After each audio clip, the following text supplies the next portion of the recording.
csajszínál láttam, egy nagyon menő csajszínál, hogy megkérte a ChatGPT-t, hogy roastolja szét az Insta profilját, úgyhogy én is megtettem. És szeretném nektek felolvasni, hogy mit mondott. Ez a profil konkrétan egy oktatóanyag arról, hogyan lehet maximálisan széttolni a self-brandinget, miközben minden egyes poszt arról ülhet, hogy nézd, mennyire sikeres vagyok. Mint a LinkedIn-en ragadtál volna, csak ide akarod áthozni a karrierflexet. Ez a feed olyan, mint egy startup pitch deck vizuális verziója, minden slide csillog, de közben pontosan tudod, mit akarsz kommunikálni. Én vagyok a startup story, és jól nézek ki közben.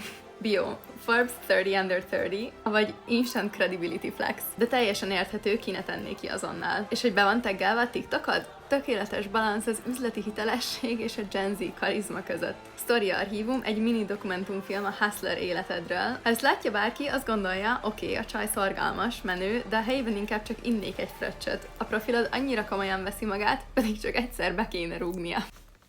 Na, ha szeretnétek látni nap mint nap ezeket a tartalmaimat, akkor kövessetek be Instán.